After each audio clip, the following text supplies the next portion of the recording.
Welcome to Oh Brother, a podcast of three brothers trying to figure it all out. With your hosts, Brandon, Collin, and Aaron. On this week's show, not enough breakdancing. Now, I spent a pretty insignificant time, part of my day, standing in line at a DMV. And it really wasn't all that bad. I was kind of shocked by it today. Wow, you picked a good day then. No, actually, I picked a good day to go there to retitle a car. Everyone else there who picked the day to get a new ID or to renew their license, not a good day. In fact, worst day. Gotcha.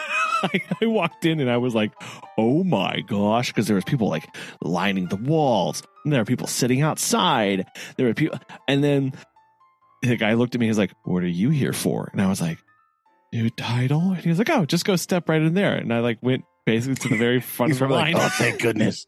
I know. It's like, oh, good, you won't yell at me. That's what I'm pretty sure he was thinking. Like, oh, great, I can tell you what you need to know.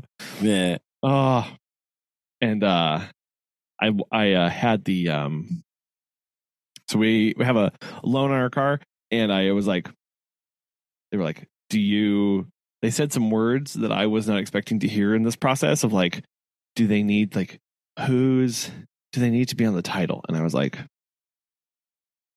I don't know. Do they? The lady was like, well, they would have told you that. And I went, well, they didn't. And so she was no. Like, yeah, I was like, I don't know. And so she was like, well, you're going to have to find out.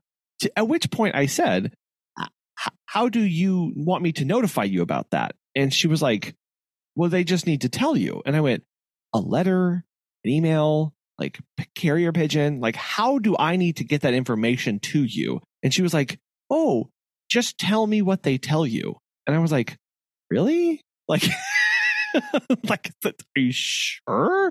Yeah, it's it's a lot less involved than like you think. It's just like, just write it on this blank. Yeah, it's fine. It's like pretty much all she wanted. She was like, I just need the name and address. And I was like, so if I just hear and like held up my phone and was like, boop, boop, beep, boop. Yeah, sure. Let me call just a minute. And I was like, oh no. Oh, sure. Nope. They say it's fine. They don't need to be on it. Like this, I don't know. It just seemed really weird. I was not ready for that.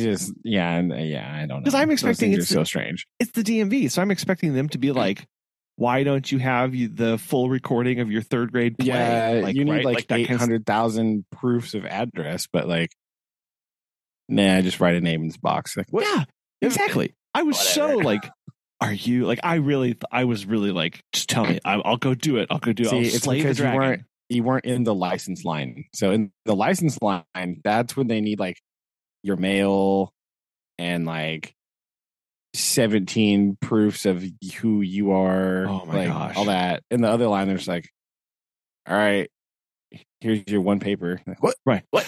Well, and then I realized like, yeah, because they're doing like, you pulled a 1920 Model T car body out of a ditch. Okay, yeah, here, we'll give you a new title for it. Good. See you on your way. Like they're used to people walking in there with nothing. Like weird stuff. Like yeah. Or the guy who was like, I see. I know it's just mostly because of where we live, but every time I have been into the DMV, it is, and I know it's not technically the DMV anymore, the license bureaus or whatever, but like everybody is licensing their trailers. Like there are so many trailers out there, and all the time, like even while I was there, 3 people next to me were getting trailers done. Don't you have to do the trailer every year? I think you have to do the trailer every year. I think that's probably why. Because like other stuff, it's like whatever, you just do it and then it's fine. But like your car and all that stuff, when you need license, you can just like a lot of that stuff you can do online now. They're just like, okay, whatever. But yes, I don't know if trailers work the same way. And you have to do trailers like all the time. Yes. I feel like it's a very constant battle. I don't know. I don't own a trailer. Listeners, full disclosure, I've never driven a vehicle with a trailer attached to it. You've never trailered anything? What? No. Why would I have trailer something? Not even for like with a canoe rack or something? If I've ever transported a canoe, I tied it to the top of whatever I was driving. I feel like this is weird. Huh. I mean, for living in Missouri, it's very abnormal. Yes, but like in the general scheme of things, I don't think it's that weird to have not. It's never trailered. Never involved in that. Why would I? Look, I have never driven anything with a trailer. It's fine. Attached. No judging. Other than a tractor, I guess. But I was only driving forward, so and like around a yard. I don't think that counts. And really. Getting yelled at. So probably, yeah, that was definitely in there somewhere. But but yeah, yes, trailers have to be done quite more frequently, and they're just always in there, and so then I understand again, like partially again of where we live, of like there's a trailer for everything, right? There's a trailer that the sprayer goes on, the trailer that the boat's on, the trailer that the for the logs, and there's the tipper trailer, and then there's the trailer that they use to haul the other machinery around. So one small farm can have 5 trailers pretty easily, and it's just true. So I got that taken care of. I did not go for a vanity license plate. I thought that's good. I thought. Does "Oh Brother" fit on a license plate? Right, you put that on there, right? What? No, could have put "Oh Bro," yeah, "Oh Bro Po." So the podcast on there. That's a little too odd. Oh, bro. I did think about it. I was like, should I just go full on, like, do something with pet care or something like that? Obviously, I didn't. And then here's the other thing: of they, I know, when you buy a new vehicle, a lot of people, it's like, oh, you get the trade in, so you can get money off of that, off of the total purchase price. Money goes towards that, whatever. Everybody at the DMV, they all talk about it as, oh, did you sell a vehicle to get a discount on your taxes? Because when you buy a vehicle, you have to pay sales tax on that vehicle purchase price. Yeah. But if you sell a vehicle, you get a discount on the sales tax from the purchased vehicle. Oh, I was not aware of this, I guess. I wasn't either. But the guy next to me, again, I was there for a little bit because of the whole debacle about the loan. The guy next to me was like, oh, he sold a car in February and bought a car last week, and they were going to give him a discount for it. I mean, it's in the same fiscal year. I was like, well, technically, what? Right? So that's okay. Or the same licensing year, I suppose. It's not fiscally the same thing, but whatever. I don't know. So I was like, this is new to me. I guess then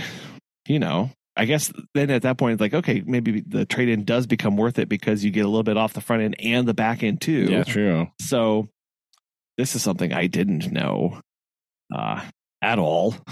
So, well. Either. Interesting. The more you know. Yes.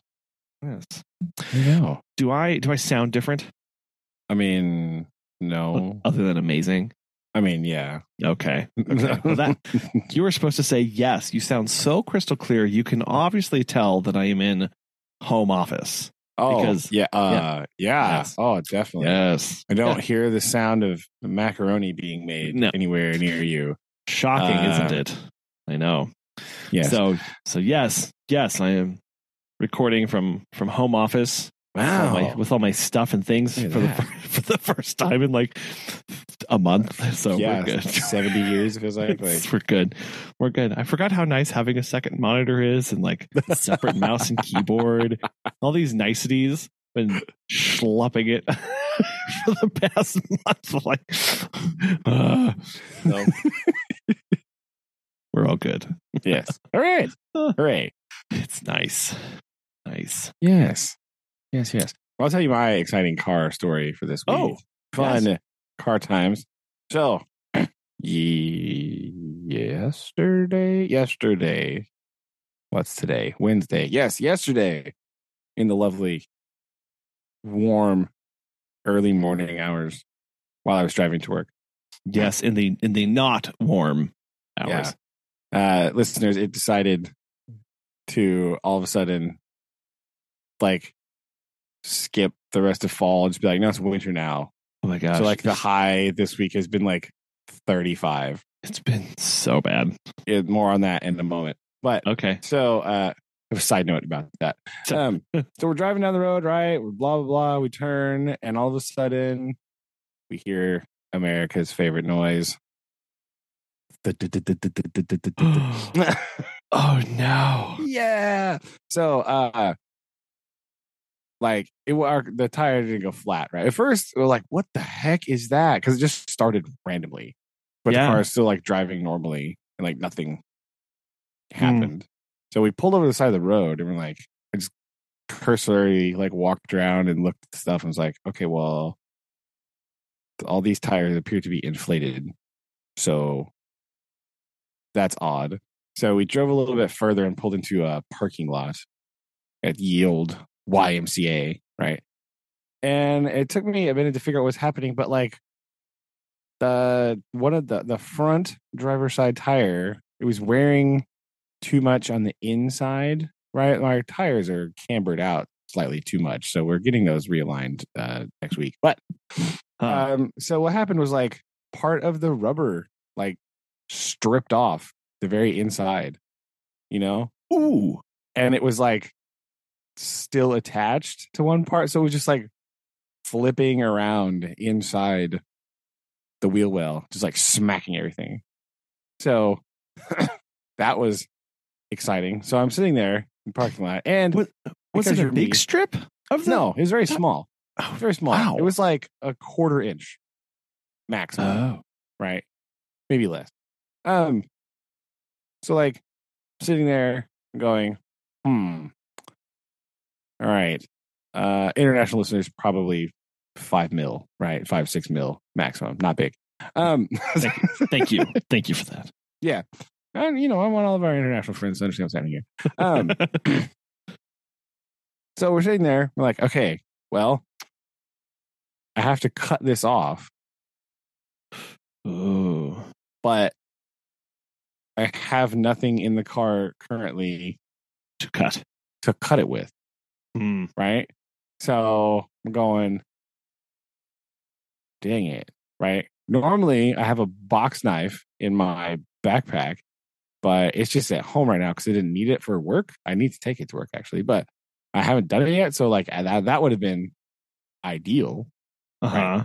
And so I'm going, what the heck? And so Susan's like, well, what if I run inside and ask the Y if they have scissors? And I was like, well, I mean, number one, I don't know if they'll give them to you, but you can try. Just some random off the street.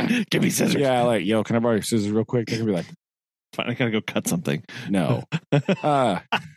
So frantically digging around because again, I'm the only person in all of Missouri that doesn't carry a pocket knife with them 24/7 and like all this stuff, right? So I'm digging around in the car, and would you like to just take a guess at what I found to MacGyver myself into being able to cut this little strip of rubber off my tire? I'm mildly terrified for what you had.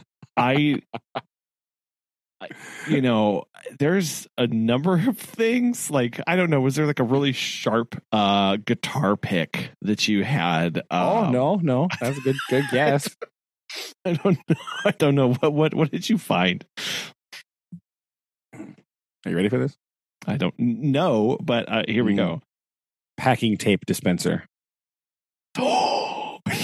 Yeah, there's what's up. Why do you have a packing tape? Yeah, we had like a little roll of packaging tape, right? With the little serrated thing on the top. And that serration was just enough to be able to saw the strip of rubber off of my tire. That's pretty intense. Yeah, it was. To the rescue. Yes. The packing tape. The packing tape. The humble packing tape saved the day. My next guess was like not really beard comb or something. You drove to work and then called and then dropped the car off that. And then maybe it was Monday. It was Monday. It was Monday morning this happened because we got the car back today.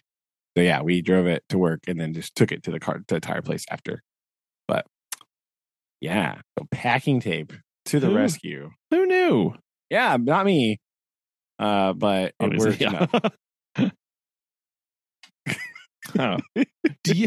Well, I'm glad you got that solved. Because that's terrifying. I get wigged out anytime I feel like or I think something's going wrong with the tires or the front end or the little wobble or whatever. You're like, okay, this is it. This is where it all goes downhill. Yes. Do you remember? Were you on the Boy Scout? Were you on the Boy Scout trip where the blue Suburban's tire blew a tread or whatever, and it got that big bubble in the middle of it? Do you remember that? Where the internal wiring structure, whatever, failed, but the integrity of the whole tire didn't. So there was just a big like wart sitting. I do remember that happening. I don't think I was there when it happened. Oh, okay. Yeah. Right. And then I have a lot of tire trauma in my life, so I would have remembered that if I was there. So then we had to drive for like many, many more miles to get to a shop to get it fixed, right? Yeah. So it's like it's definitely broken, and you can only go so fast. And it's just going, dum, dum, dum, dum, dum, dum, dum, dum, and the whole car is like shaking violently. Yes. Right? No, it was fun. Good stuff. I had one time like my tire. I don't even remember what car I was driving, but like the whole tread peeled off. Oh, right, and like. So there was all that was left was like the wire and that like real soft rubber that's underneath. But like the outer tread just like sheared off the tire. Wow. Like, yeah, it was not exciting. It was basically a magnification of what happened on Monday, right? Although the little tiny strip, right? Yeah. But it was like the whole face of the tire. Just like peeled and was like just started smashing around inside my car. I was like, what in the heck? What is going on? Wow. Terrifying. Absolutely terrifying. I've had too many flat tires in my life. I don't. Yeah. Okay, we'll get off that topic here soon. Yeah, it's traumatic. Anyway, back to the other topic. So the window update, right? So my classroom windows, right? Yes. They still not done. Nobody's come back and fixed anything yet, and I don't know if they're going to. But nice. There's no because they don't fit in the window frame properly. So they're like the frame. Since these are like since they replaced old existing windows, there is a monumental gap between the window frame and the wall, right? Oh, and so like. It's sealed on the outside, I guess, because it didn't rain in my room the other day. That's good. But this week, it has been so incredibly cold at my desk. Like, I cannot. Right. Well, because you're right by the window there. Yeah, my desk is right by the window. And so, like, during my playing time and stuff after school, when I've been, like, grading stuff, it's so cold. Oh, jeez.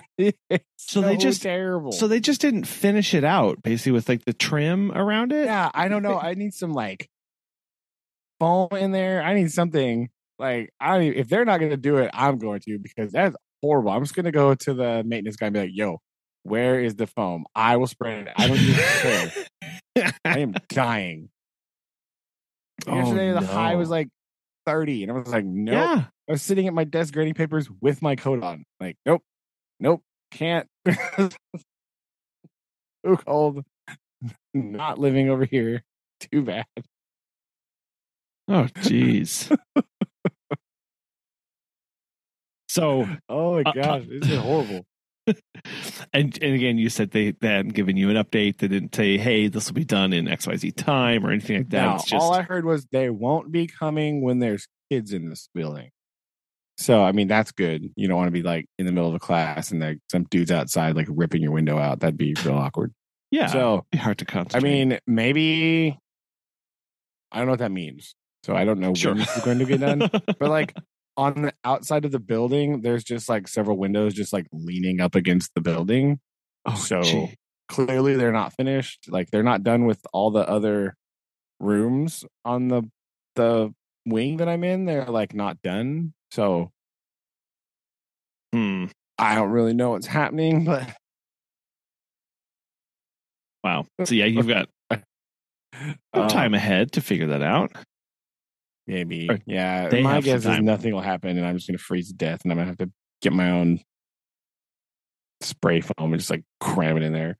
Yeah, very likely that's what that means. I wouldn't be. Because, man, it's been rough. It was so, yesterday was so bad. It was so cold all day. I was like, oh my gosh, I'm dying.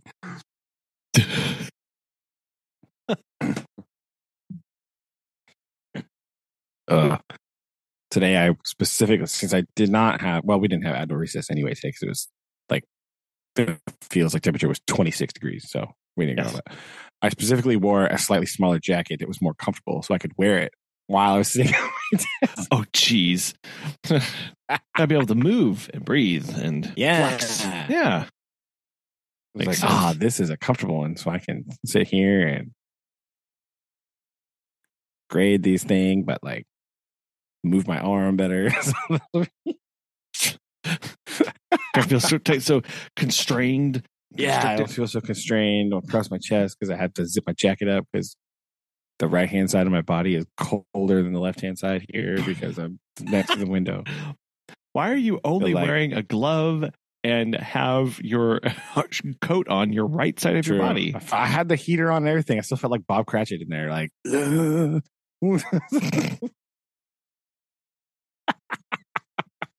jeez.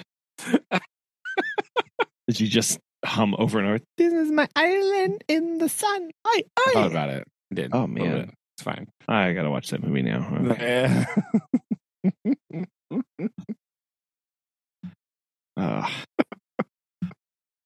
Oh, yeah, that's been my big excitement. Freezing to death and my tire giving out, mostly, partially, a little bit. Huh.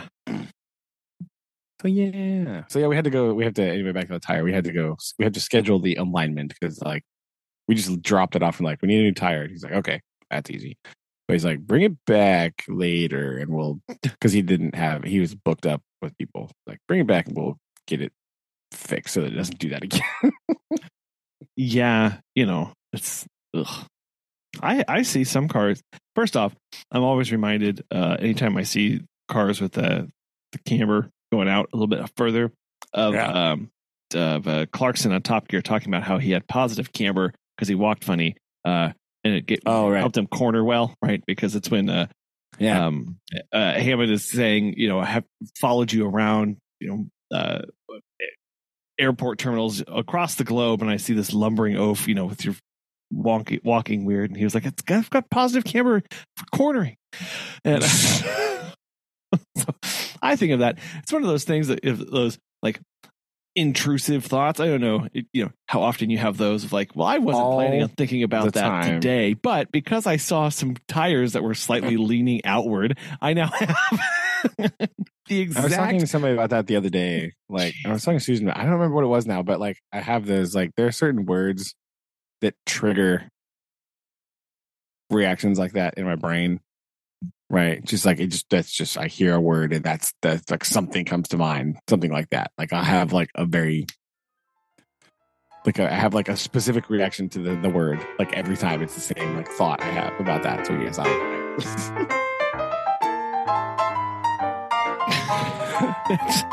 it's always like, and I never remember. It's random too. It's like ridiculous. It's always random, and I never anticipate it to come on. Otherwise, I guess it wouldn't be one of those like, oh, wow, that's interesting. Oh, I'm now thinking about this because I saw that. I never remember that coming up to it. But anyway, it's my big one. The one I think of off the top of my head is it's related to a movie title. Whenever somebody says like something to, right? Like whatever to, my brain says Electric Boogaloo. Of course, in reference to the classic film Breakin 2, Electric Boogaloo. Yeah. It's a great movie. Breakin 1's good too. Let's not be rude. But like, it's Well, I have this reaction every time somebody says like is something to. I will just like sometimes I even say it out loud, and people look at me and go, "What? Never mind. Never mind. It's fine. Don't worry about it." Like, but yeah, when somebody says like, "Oh yeah, something to," I just say electric boogaloo, like all the time, and I think about Breakin and Breakin 2, which are hysterical movies. I mean, great, but like they're really great, and I mean they're yet again one of those movies. I mean, mostly from the era that they're from, of just man, costumes and the clothes are just the costumes in that movie are absolutely insane. Just yeah, Breakin else. is from 1984. The original is from 84. Okay, but like, yeah, it is. That movie is crazy. Like, just, but yeah, I think about that all the time. I can't remember which one is like. Yeah, they're just so weird. I don't even remember a lot about them. Like, I just remember mostly the costumes, and there's just dancing all over the place. I don't remember anything about the plot. Just costumes and dancing. and man, what glorious costumes these are! I mean, this is just 80s turned up to a whole nother level. Really is. Ice-T's film debut. Really? Yeah. Oh. Yeah. Yeah. Now one of the longest running actors on television, but got his film debut in Breakin. Yeah, take that. Huh. And Breakin 2. Yeah. Yes. Huh. Oof. Oh man. So good. What an interesting in-universe explanation to him go from that role to now, serving the law. Yeah, right. I think that's very. I'm gonna have to. I haven't quite worked out the headcanon for that yet, but we'll we'll put that in the thing. We'll work on that. Yeah, we'll workshop. Oh yeah, yeah. Okay, this is what I thought. All right, the Breakin 2. Okay, I was just trying to make sure I had this straight in my mind, because in my brain they merge together and become just the same thing. Right. This is how this works. Breakin 2 is the classic. We have to save the community rec center from the evil developer. Right. This is the most 80s of plots. Right. This is a very 80s thing. Both of these movies came out in 1984 somehow. That's intriguing. But really? Yeah. It's suspicious. Yeah, that's the one that's like, we have to save the rec center from the evil developers. Very. The sad part about this, not a lot of rec centers left. That means most of the 80s was in vain, and the evil developers won. Did. Oh no. Oh no. We really are living in the worst timeline. How did we not save the rec centers? We did not breakdance enough. This is the lesson that I'm learning from that. Or that one Baywatch with Hulk Hogan. We did not defeat Ric Flair in a wrestling match in a cage enough times. Or Vader's in that one too. Yeah. I'm going to stick with the not breakdancing enough time. Oh yeah, that's true. We can all breakdance. We all can't wrestle Ric Flair, Flair, and Big Van Vader in a cage, right? But we can all breakdance. Right. We all can.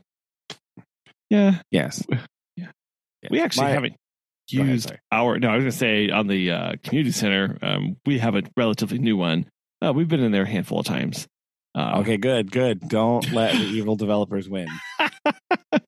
Well, and it's one of those things of the city had to pass a bond, right, and raise taxes to make it work, and then everybody lost their mind when they found out they would still have to pay to use it.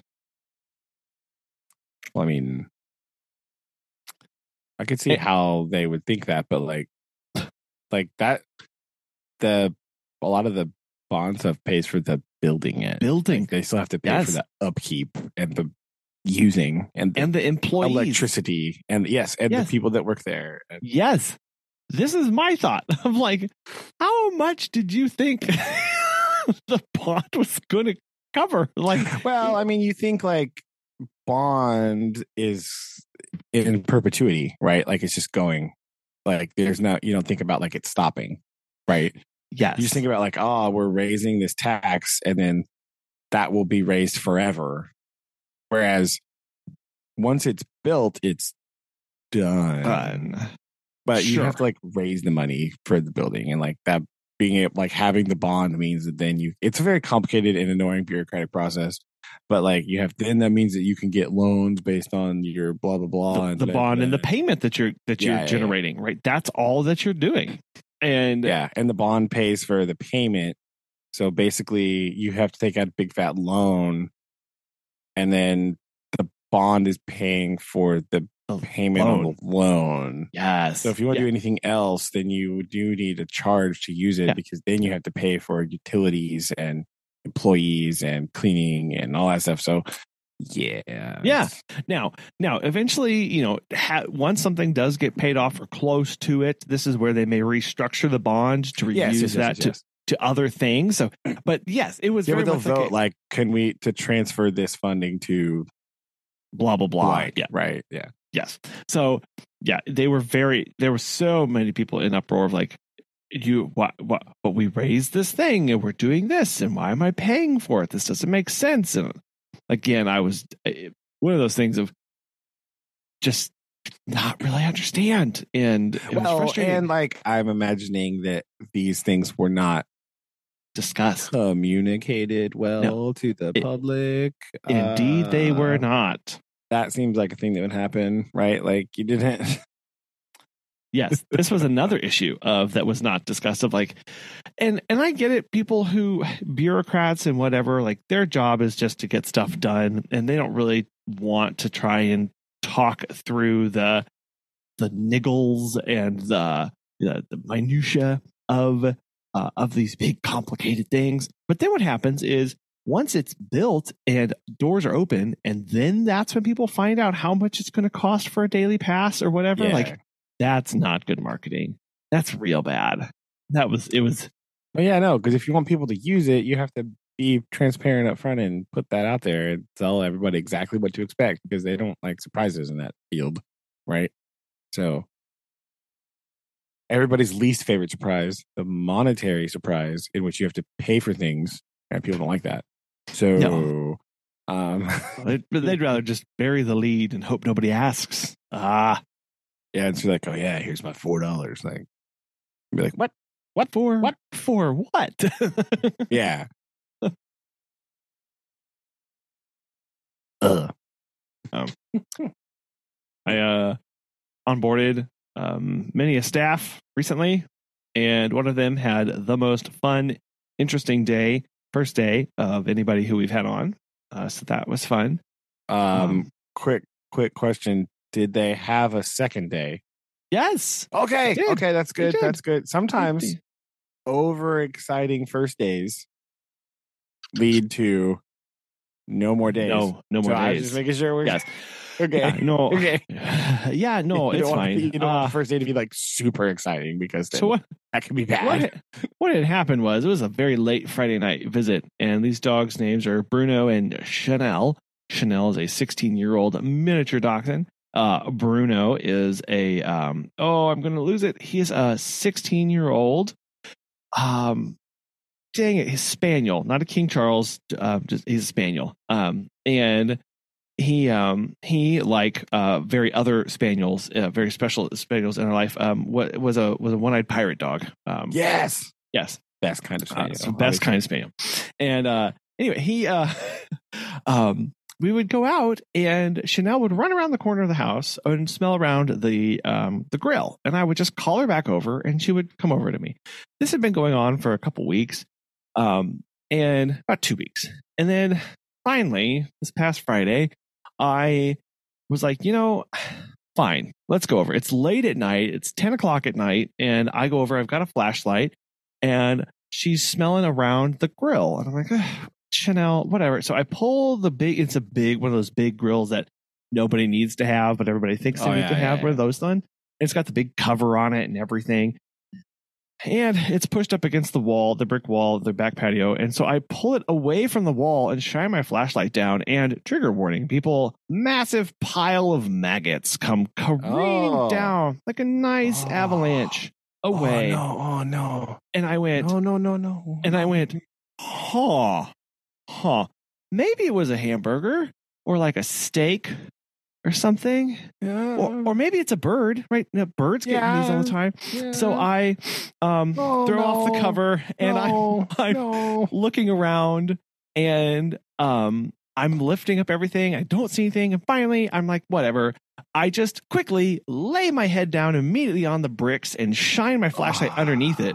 And why would you go with the worst option? Why would you do that? Staring back at me, a mere 3 inches from my face, desiccated cat corpse. Oh no! Staring at me. This is better than the first option of why did you not clean your grill? No, this is what I was yes, right. No, it was not a they'd never cleaned their grill kind of thing, which would have been awful. This is slightly better.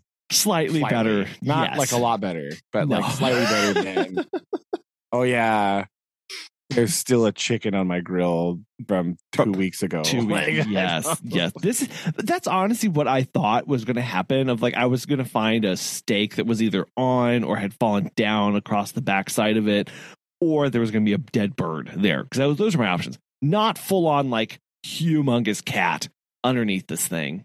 And so I was like, well, it's 10 o'clock right now. I don't have time for this. I will take a photo and text client and let them know. And so the next day, hopefully your text wasn't you don't have a cat. Right. Just to check. It was just the dogs, right? Did I miss something? Reviewing my notes, I noticed you said no other animals. I just wanted to verify that that's correct. Because if you have a cat, boy, do I have some bad news for you. Yeah, I have some interesting. So, and they were freaked out by that, and obviously, the next day, I was the first day there, I was like, hey, cool. This is Bruno. This is Chanel. We've got some work to do out in the back. Grab the shovel, and I'll get the. Oh no. So I had her, I didn't have her hold anything, but I just set the trash bag down and got a shovel and scooped up the cat and everything else around it. You just keep the dogs away for a minute. I did. I said dogs are going to be inside for this one. Take them over there. And it was one of those. Now it was okay. I've got the majority of the issue taken care of, but I still have to clean up the stuff that's on the bricks, but also it is 21 degrees outside. Yeah, I'm not turning on a hose, right? So I found a 5-gallon bucket that we filled up with in the kitchen sink, and kind of sloshed it under. Slosh it. Got a good mixture with that with some bleach. And slosh and then scrub with a broom and then slosh. We used to do at the restaurant. We'd put the bucket and then sling it across the kitchen floor and then squeegee it all and mop it. Yeah. No squeegees, but definitely a broom. We'd get the water the scalding hottest water you could get and mix the cleaner in there. Yeah. In the sink and then just fling it at the floor and at the baseboards under the thing so it would wash all that and then you get under there and scrub that with the thing. Ugh, good times. Yeah, so that was fun. And that was so she was a little horrified at first, and I was like, look, this doesn't always happen, and honestly, this is the first time this has happened. As a matter of fact, this has never happened. Never happened. But remember that part where we said other duties as assigned? This is other duties, and they're assigned. Surprise! So and then and then Mr. Bruno he's got the one eye, it's a good eye, but he started to have some issues with it, and he's had to have it taken out now, and his other eye. So now he's a double pirate. Oh no. Dog. No. Poor guy. And so he's learning how to be a double pirate, and he's really, really sweet and special. But when they remove that eye, obviously it's a big ordeal, right? Yeah. It's very intrusive, and like we were coming over 4 times a day, and every time we were over, we're taking photos of it, and we're like, hey, this is the status of it. This is what, this is the swelling. This is what's going on. We're doing cold compress, we're giving medication. And like one night I was like, it's looking really especially swollen today. And all they were doing is they were taking our photos and they were emailing them to the vet. The vet was reviewing them and saying, no, it looks fine.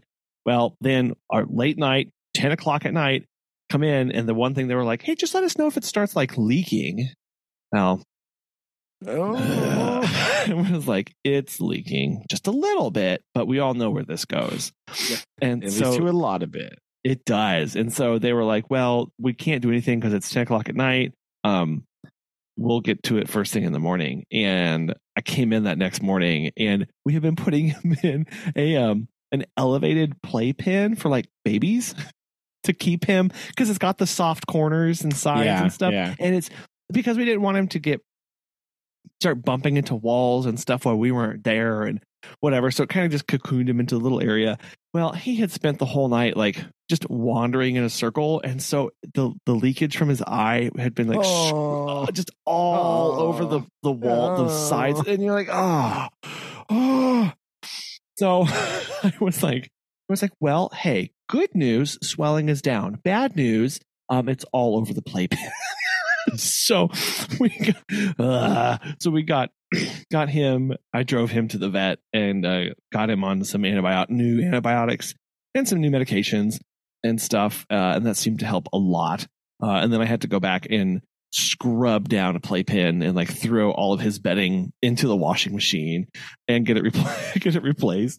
And it was like, oh, poor guy. And again, that was with a different staff member, and I was like, so this is fun, right? Like this is enjoyable to you, right? Yeah, look how fun it is. No, look at us helping. So that was good times, and it was all for that same client. So I was like, this has been a week. Oh my gosh, all the funness happening. Yeah, man, so excited. I don't recommend that. Yeah, no, what you recommend? No, nah. But you've been busy watching and reviewing things not involving cat corpses, I assume. Yes, actually, that's true. I had to make sure. I don't want to lie to anybody here. Thanks. Yes, I remembered finally that James May's new show was out, because timely reviews are what we do here on the show, ladies and gentlemen. Timely, appropriate views, things that have just come out and you haven't watched already. Right. Yes, this totally didn't come out in July. Don't know what you're talking about. 14th, 2022. That didn't happen. Yes, I watched the new season of James May, Our Man in ellipses. This time, Italy. Last time he was in Japan, right? Yes, and that was brilliant. Yes, that one was really good. Right, I really like the Japan one a lot. I probably should have gone back and watched that too, but I was slightly distracted with other things. So, but yeah, I really like the James May formula. Right, I just like James May. Right, let's be honest. There are a lot of things. I've watched so many of his things, like his solo things. They're like, there is a certain James like flavor that's occurring, right? That you recognize like what he does, like their little title cards, like they remind me very much of like do you ever watch the Man Lab show where he would just do like, here in our office we're gonna make this like pneumatic bank system pipe system to deliver chips, like weird stuff like that. There's little title cards with like announce what's happening next. And in this one, he does those. They're like these little title cards with like an Italian word that's like, it seems random, but it like shows up in the next segment somewhere. Not unlike the titles of our episodes. Good job, Collin. Yes. But it's pretty interesting. Like there's just like this weird James May-esque travelogue of Japan, right? He himself states that the show is basically a mixture of things that he wants to do and finds interesting and things the producers want to see him do because they think it'll be funny. So like that is that's the balance here of kind of like everything that he does, right? Through the whole thing. Like he plays this like strange medieval game that's like kind of like volleyball but not, and in this like ancient mountainside town, right, in Italy, as one does. But then in another later thing, he's looking at like a robotics laboratory, which is like very Jamesy, right? So there's like these constant swinging back and forth of all the different stuff. So it's very interesting. Like, and one thing that maybe, no, I'll say it here. It was like maybe I should save this to the end, but like one of the things that James does, like the way it's like not well, like I think the reason like the Japan one was so good, right? It's definitely not like your normal travel-y show, right? Where it's just like, here's the highlights, here's a thing, here's some food, done, right? Where you watch it and you go, oh, that's kind of cool. And then like you're kind of good. You know what I mean? Like, right. There are certain elements to what, like the things that James is talking about. You're like, I want to be in Italy. That's what I want in my life. I need to be in Italy. Like he kind of does that. Like his goal is like his like stated goal is like searching for what the La Dolce Vita means, right? What does that mean to Italians? Blah, blah, blah.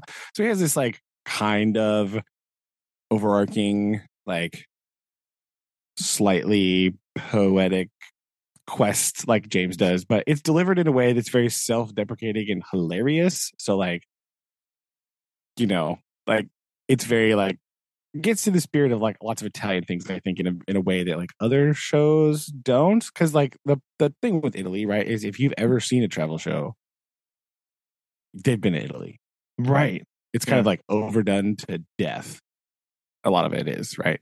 But this goes about it in a way that's like it's very different, right? The James twist is like very different and like interesting, right? And if you're a fan of just James May in general, then it's good. You're gonna like it. You'll be like, oh, okay, this is great. I love it. Let's do it.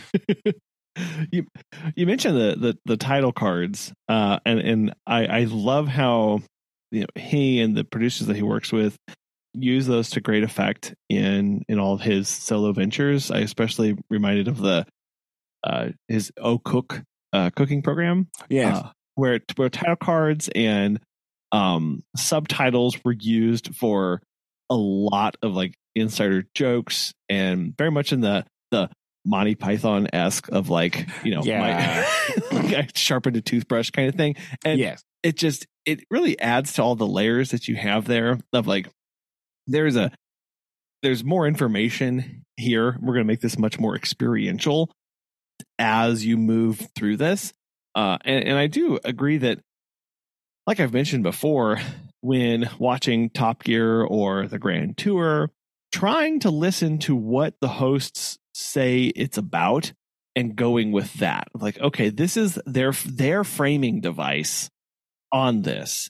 And then they are going to take it and try and get to that in their own way. But you have to always remember what the original goal was. And point back to that. Because otherwise you can get lost, I think, sometimes of like what's going on, like why is he doing this, without remembering referencing back. Yeah, and I think that kind of gets back to what we were complaining about the other day when we were talking about the new Grand Tour episode, was that the framing device was sort of gone, right? Partly because of the near death of James May. See, like they had to probably change a lot of stuff, you know. But like because this is just James, I guess, and because he's probably got a bigger hand in it, it's a very like tight kind of narrative, right? And the way that it's presented is very cohesive, and you're not losing sight of that. And he always does like like you said, he's always referencing things that happened like earlier, like not even in the same episode, like 2 episodes ago. He like brings up the stuff that he did before in reference to something that he's doing now, right? And he's always like making these jokes or some connections about, and it'll just be like little things. He'll be like, you know, we don't need to see that again, do we? And it'll just like flash to whatever he's talking about, and then it moves on, right? Like, and it'll just like, but it was like a thing from like 2 episodes ago. It was like, as you've already heard me sing once, I'm gonna spare you this time. Like, and then you remember, oh, he did that before, right? You know, like, so it's a very like a cohesive narration style. Plus the occasional, he still finds time, even in this, to just make jokes about Richard Hammond. So that's important. That's important. Like, yeah. I will say I do like that, and they all three do this, and all their solo work. They find time to reference back and poke fun at their other coworkers, even though they're not even involved in this at all. Yeah, they're like nowhere to be seen. It's still like it is It is delightful because it does. Sure, it might be a bit of pandering to those who are so heavily involved in these people, and for the past 20 years, but it is. It is good, and it does make you laugh. So I have not seen Our Man in Italy, but it sounds very much like the way he orchestrates this. Another series that I really appreciated and really enjoyed of his was James May's Cars of the People. Oh yeah, it's similar to that as well. Every episode was an extremely opinionated take. Not even right or wrong. It was an opinion, and the whole episode was going to be digging down to that about a particular car or take on a car and reason. And I think that it's just really nice and refreshing to have that. And then like, okay, now make your case and show it to me however weirdly you want to do that. How did you feel like this stacked up against Our Man in Japan? I think I can't. Okay, so it's real close. I couldn't, because I didn't go back and watch Our Man in Japan, which I might have needed to. Like, I couldn't remember if I liked it better or not than this one, right? But this one is really, really good. Like, if it's not as good, it's like only by a very marginal amount, right? 5 or 6 millimeters, probably. Like very, very nice. Slim margin to that, because like the Japan one was interesting, mostly just because like Japan is weird, right? Especially to like a Western eye, right? Things that happen in Japan are odd, and so you're like very inquisitive about what's happening because it's just so different from like what you are exposed to in your daily life. But like in Italy, right? It's just like a lot of Italy is just like, oh yeah, that's that's a hillside, that's a forest.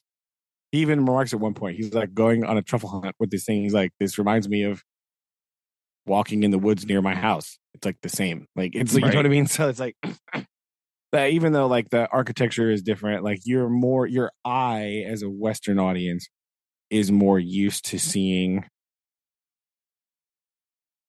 that type of architecture. Like, sure, Italian Renaissance architecture makes sense to your brain, right? Because you have been exposed to it much, much more, right? Now that is definitely changing in like the modern era, but like when you see like 17th century Japanese architecture, it's still like very whoa, what is that, right? So you still have this like, you're not used to it, right? I guess. As much. So like there is that part. There's like I said before, if you've seen a travel show, they've gone to Italy. So there is like a danger because you're like over familiarized almost. You know what I mean? But like he still finds all these ways to like chop through that and get to these interesting things and like see this weird stuff and like all these things that are, and because his like his theme is the Dolce Vita, right? The life of Italians. Like, what does it mean to be like Italian? So he's always doing these like weird things. And like the best part, like at the end, he's making this list, and he's like, ah, yes, the top 10 reasons, the 10 things I found of what it means to be Italian, and he gets to 7, and he's like, that's the list. And that the joke is that's kind of what it means to be Italian, right? Italian. It's like, yep. Like, what do you mean rules? Whatever, man. Like, yeah, that's again like, that. But that's like the you like have to be paying it. You have to be paying attention to get that joke, because otherwise, and it's interesting that you point out about the difference of about Italy and then Japan, because I know some critiques that came through of him in Japan were just how odd he was. I think some viewers took him to be like I don't know if like petulant, but like annoyed about what was happening or going on, or not really invested in it. And one, I know that's not true, because I know James May loves traveling and appreciates like all cultures and everything. But the other thing you have to come at that is exactly what you had said, of like, I feel like a lot of the framing devices used in that were James May being a fish out of water, and like definitely kind of playing that up to play into that to help bring along the audience into what's going on, and to see how not how it wins him over or anything, but just to let people know, like, you're going to feel like this, or it helps humanize it a little bit, because again, when you watch a lot of travel shows, it's somebody up there going, well, I know everything, and look at all this wonderful stuff, and here's my well-rehearsed thing, and blah blah. And it's not like that at all. Yeah, when you're watching somebody kind of just experience it in real time without it's like not edited to be like clean. Like, yeah, James is never like really presented as the expert. He's always just like, here we go. We're going to see what this is about now. Yes. And every once in a while he like knows about something, but like that's just kind of like also happening, right? You know what I mean? Like, it's never like the primary drive about what's going on. And he does that in this too, because when he's talking about Italians and talking about them, like he's a lot of times he's comparing them to himself, and he's like, I'm British and I don't understand this because British people are like this.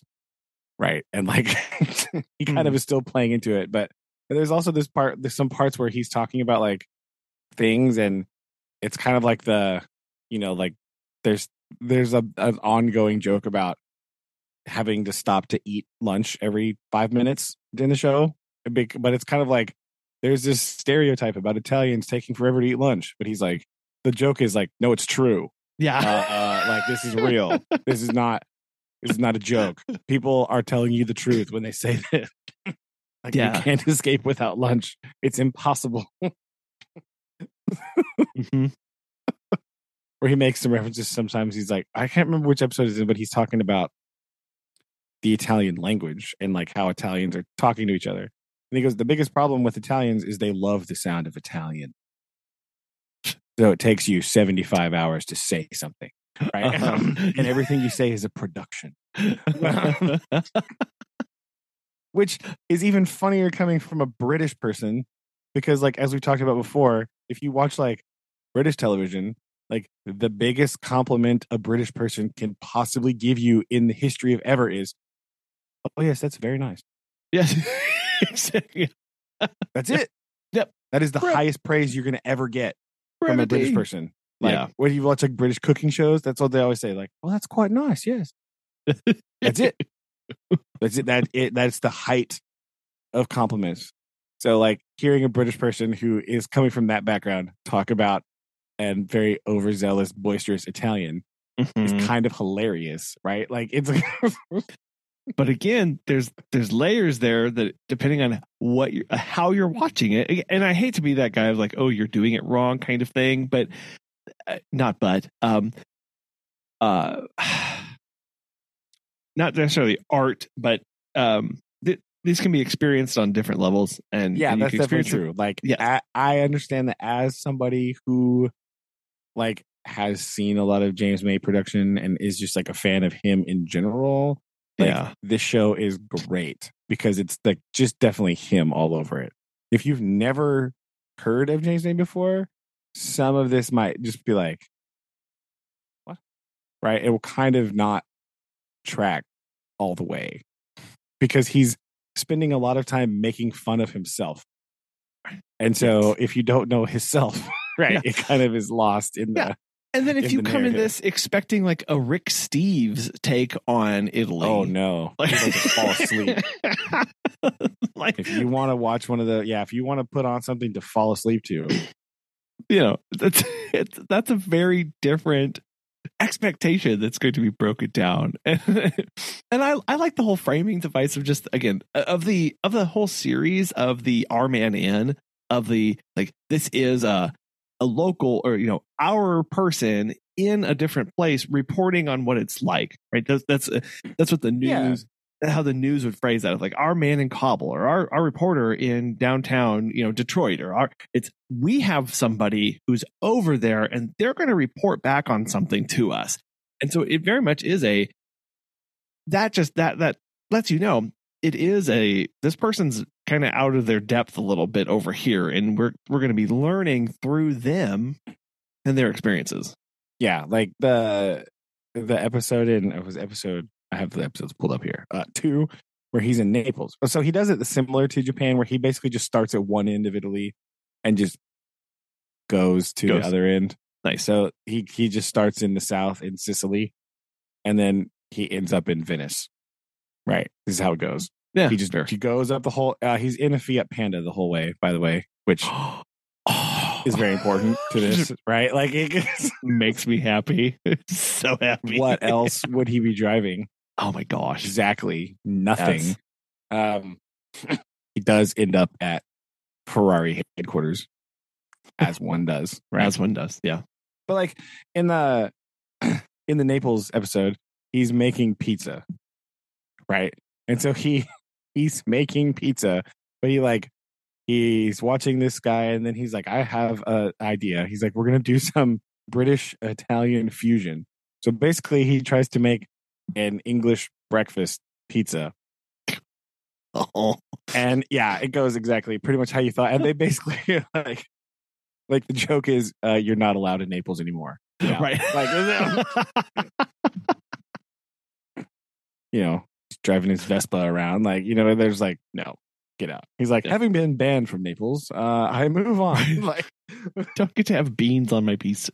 Yeah. Who would have thought that would be a bad idea?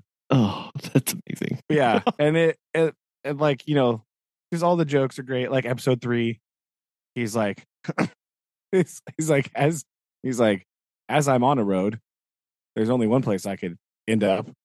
Right? He's in Rome. Ha ha ha. Ha ha. Like, they do all that stuff. It's great. Like, if you've never seen the episode, I have it again. In episode 4, he is in like Tuscany in Florence, but he goes to like a cheese place, it's like the warehouse where people bring their Parmesan, right? And it gets like approved to be like official. Oh, yeah, it gets graded and certified, or whatever. Yeah, graded and certified Parmigiano Reggiano or whatever. Sure. It's like graded and certified at this place. But he's making all these cheese jokes because it's a meme that comes from his like internet show about cooking that he does, the like food tribe stuff. It's now been renamed something else. But like, there's like the James May cheese meme that came from that show, and it's like he's at the cheese factory. It's great, right? It's hilarious just watching him be like interacting with cheese and do all this stuff. And of course, because he is, like many of us, perpetually 10 years old, he's talking to these like official like cheese certifiers. And he goes, I've been dying to cut the cheese ever since I arrived here. And then he just realizes what he said and just collapses into a fit of hysteria. He can't stop laughing.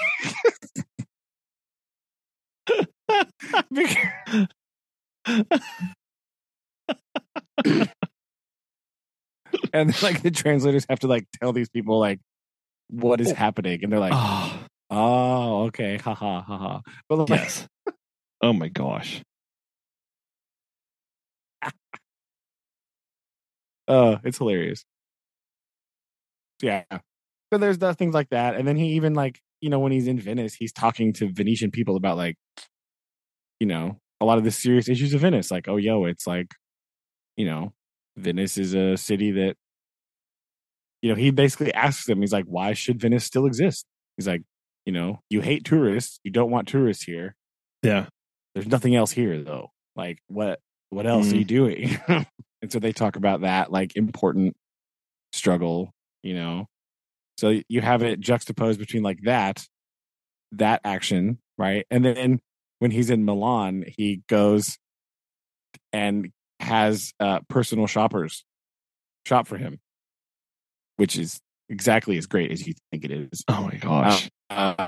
He does a thing where he's like, all right, I'll go pick out some things that I think are good, and you guys go pick out things that you think I should wear. And then they like compare the outfits they find. Brilliant. It's basically just him being like, look at this, and them going, no, why? It's pretty great. So it made you want to travel to Italy, it sounds like. It really kind of does, right? Like I was saying, like a lot of travel shows, you watch them, you go, okay, that was kind of cool, kind of neat. But like, it doesn't really make you want to go. You know what I mean? Like, you've had this, like, this happens to me sometimes. You're like, okay, that was cool, but like, you didn't really show me. You show me like the cool, like the pretty stuff, but then like, I don't really want to go now. Right. Well, like, because they focus on, in my mind, a lot of superficial stuff of, hey, look at this place and this place, and then look at this place. But traveling is so much more than just looking at things. It's a lot of what? Experiences. And it's learning about different societies and cultures, and taking all of that in is not what a lot of travel shows do. And they try and highlight culture and like, hey, let's learn about it, and let's learn about the history of this place, but not let's experience this and the here and now kind of thing. Like it's a different kind of take on the same thing, like traveling to an area to experience versus traveling to learn. I think kind of sets you up for having a lot. Well, you have a different takeaway from that. Yeah, exactly. Yeah, and I think that's what this one does a lot of. It kind of like just shows you him just like, because he's always with somebody too.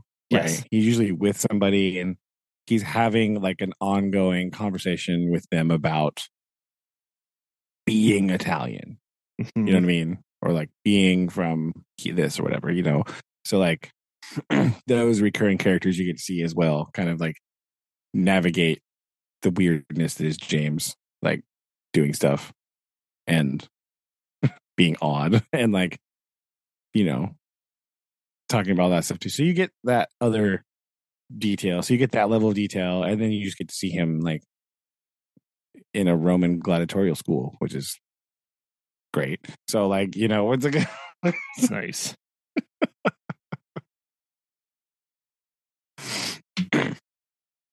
So yeah, you add all these layers, and you talk about like stuff like that. And he goes to one of those Italy has a problem with people are leaving certain parts of Italy because there's nothing there. Yeah. And so you have all these like really historic towns, and like 12 people live there. So there's that thing a few years ago where like, you can buy houses in some of these villages for €1. Wow. So he goes and looks at one, and he's like talking to people and like, what does this mean? Like, what does this do? He like talks to the mayor and like, or somebody in the city, and like about like, why, what is happening? Why are you doing this? Like, they kind of talk about the strings. Like, okay, yeah, you buy it, but then you also have to, part of the contract is within X number of years, you have to have invested so much money in bringing the building up to a certain standard of quality for the rest of the town or whatever. Like, you know, but it's also these like very, very, very rustic buildings that are really kind of cool. But like, what kind of people are doing this? What's happening? What's going on? Like, so it's kind of interesting. It's all like weird, random stuff like that. And James May is nothing but random, right? Yeah. He's a very random guy. So that dynamic, that dichotomy of him, like constantly, it's like I said, it's this back and forth between things that he wants to do and finds interesting, and things the producers think it would be hilarious for him to do. Yeah, is really great because the variety of things that he gets into now are very broad indeed.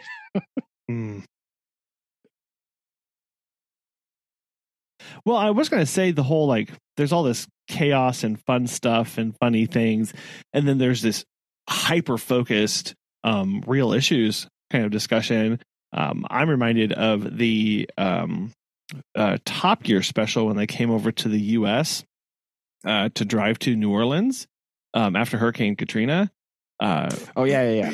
Right, whereas like it was nothing but like mayhem and chaos along that entire way, and like the whole like getting shot at and rocks thrown at him and having like that whole debacle, and then it ending on the note that it did of like the devastation, and then just the humanity and the connections that they had with like just real human people, and kind of like that was the whole story all along of what they were really trying to tell all along the way of, yeah, there's all this crazy kooky stuff, but these people are hurting, and this is real, and this isn't funny. That was a roller coaster of an episode. I remember that very distinctly of just being like, wow, all this is in the same one. I think it's a very interesting. I think it's really good to do that, to set something up and then kind of knock that down, or set something up and then reinforce why you thought that in the first place, and then point out problems or other things going on with that as a way of guiding people through that experience. Yeah, and all of the show is really good because like a lot of times there's like a theme for the episode, right? So there'll be kind of like a general theme for the episode that's kind of happening, and then plus that's adding to the theme of the series where like it's building to this, like we are, because as you're going through these regions, right, you're kind of learning about like the way that he kind of breaks it down. In some episodes it's clearer than others because he's staying in certain spots, but like when you're talking about what does it mean to be in Naples, like these are the things that are important to Naples, these are the things that are important to Rome, right? These are the things that are important to Venice. How does this come together into the overall theme as what is important to Italians, right? Right. Italy as a whole, right? So like, that's the kind of stuff that he's talking about, overall the whole time that's kind of going on. Like there's this theme of like, and he's in the Ferrari factory, he's talking about like, he's talking to the Italians, like one of the guys, he's like, the interesting thing about Italians I've always found is like whenever it comes to the minute details, like things are very fastidiously taken care of, right? Things on the micro level are like super detail oriented and done in a certain way. It's like, but when you zoom out to a macro level, that stops happening. Right. And they're talking about like Italian bureaucracy and government structure and all that stuff. And and the guy even says like, everybody in the world wants to be Italian, except for the Italians sometimes. We're done. We're annoyed, right? Like so there's that kind of narrative is like sprinkled in through like how do these different things fit together to make a whole, like even if it's not cohesive all the time. Like, what does it mean? Like, how does this work? This is very cool. I like it a lot. Yeah, there's a lot more narrative there than putting stuff together. Yeah. I think by having, 6 episodes about Italy instead of like, so a lot of channel shows it'd be like 1, You also get more narrative because you're doing it that way. Yeah. Yeah, and you can see those different pieces and how they fit together. Yeah. So it's good. I like it a lot. So highly recommend. I still don't know if it's better than the Japan one. Okay. But it's really good. I really like it. You've Okay, well maybe that's what you can report on next time. That's true. I gotta find something else to watch. I'm currently, I know how like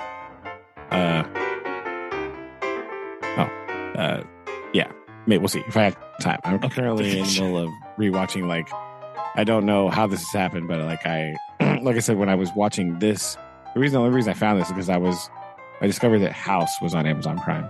And so I've been watching like a whole bunch of House. We can talk about that later, but that's what. There we go. Because here in a few, I can't remember which season House starts to get lame, but it's not season 4, so there we go. Still waiting. Well, that's halfway through the run. I think there's 8 seasons. Somewhere in here, it starts to get just real dumb. So we start to lose the thread as it goes on too much. But we can talk about that show later. Yes, another time, another one. Yeah. Gotcha. Okay. Very good. Well, thank you for that, and we'll see what happens next one. All right. Love you. Love you too. Bye. Bye.